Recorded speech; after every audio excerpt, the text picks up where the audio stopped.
I'm John Wadsworth. I'm from Orem, Utah, and I'm an awesome 64 years old. I just feel so good. Back in the 90s, noni was not a common term. In fact, the first time I heard of this product, I heard it as the word no-no, N-O-N-O.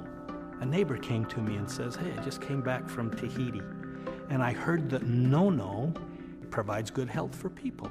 He knew that I was a food scientist and dealt in new product development. And it was fascinating because there was no Google then. You couldn't look it up on your phone. You had to go to a library.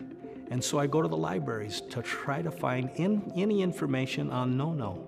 But there was nothing on no-no. And so I had to call someone in Tahiti. I had to find a name, not only a name of a person, but a name of a person who knew English, that I could call and ask questions about no-no. And so I got a name. It's an older lady, and she was very kind and nice. Of course, all the Polynesians are very kind and nice and friendly. That's just their culture. And I was able to call her and ask her some questions about no-no, and actually ask if she would send me a sample of this.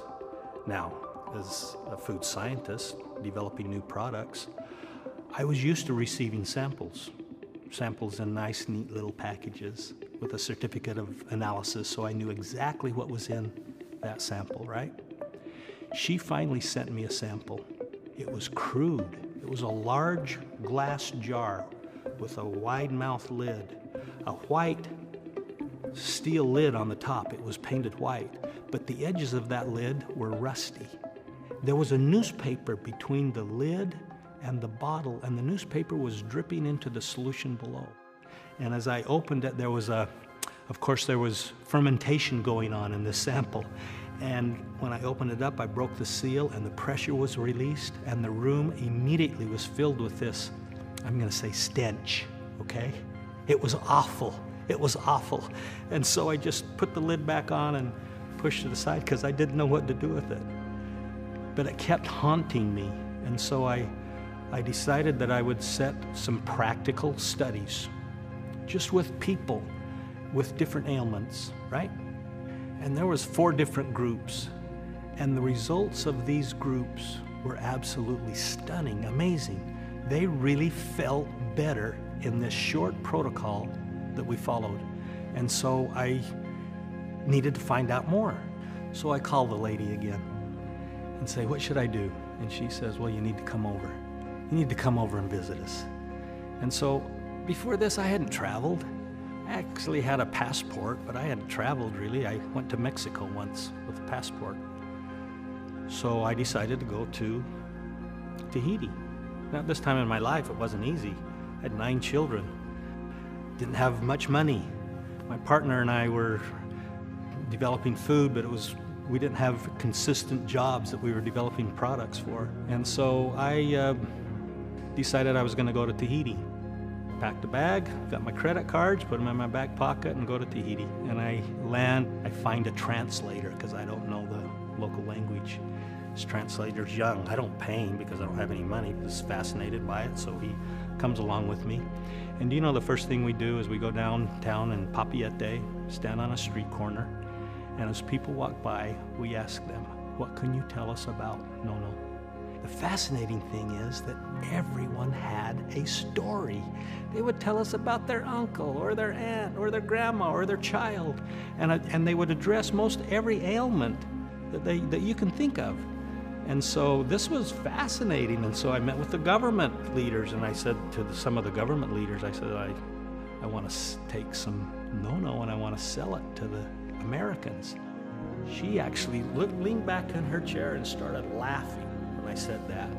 The Americans will never buy this. It tastes so bad and smells so bad. They'll never buy this. They're crazy to do that. But the stories were so compelling that I pursued this feeling. So we would drive around the island. Some of you know the names of these islands, Tahiti and Mo'orea and Bora Bora and Huahine. These are the islands in the Society Islands where most of the population is. And there was some no-no, but not enough. So I ask, where can I go find more nono? The translator says, well, you need to go to Marquesas to find more nono. Well, Marquesas is 1,000 miles to the north, and you need to fly there. The airplane tickets are quite expensive, and my translator says, I don't know Marquesian, so we're gonna have to take another translator. So there's 3 tickets that I need to buy. I'm a little nervous about spending the money because I have little and I'm using my credit cards. And so I ask him, can you call ahead and make sure that there's a lot of no-no? He says, sure. So he calls ahead, comes back and says, John, there's a lot of no-no over there. They're so excited for you to come. They're gonna help you gather it up. They'll put it in a box and you can take it home with you. I thought, wow, I don't want a box, I want a truckload. Can you call again and just make sure? Yeah. So he comes back with the same response. So I says, okay.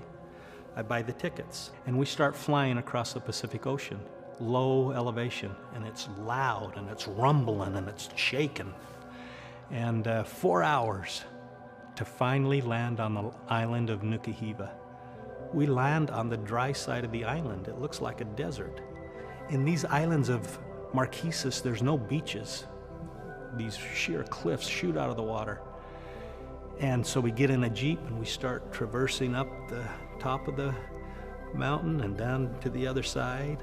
And so it rains a lot. It's not a paved road, and so there's a lot of ruts, and so you're in the Jeep moving like this for 4.5 hours it takes you to get to this little village that we're going to. We pull up to this one-room hut, and I walk in, and I'm tired. We've been traveling for all day long. And there's a sheet down the middle of this one-room hut. I look on one side of the sheet and notice that I'm sleeping on one side, and the family's sleeping on the other side. The translator's over with the family, and they're just laughing and carrying on, having a good time. And after some time, the translator comes over to me and says, John, we have a problem.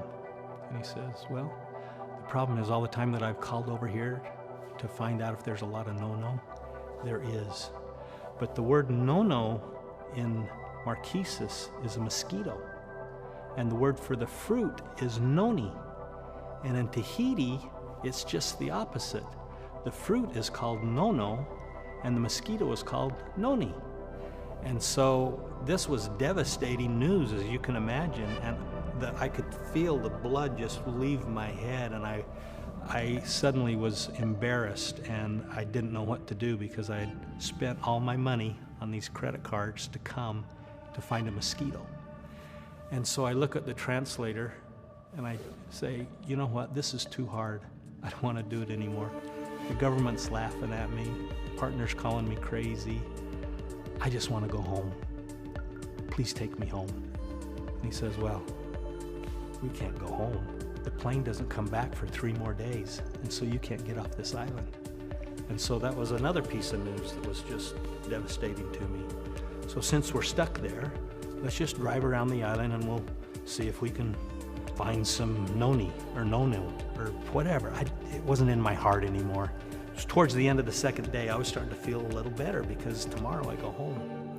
It was towards the end of that day, and we were riding in the Jeep all day, and when you do that, your knees get a little tight. So we stopped at the side of the road to get out of the Jeep to stretch our legs, and I got out of the Jeep and I could see in the horizon these large billowing clouds. You've seen them before. They're huge, they're white, they're just so inviting.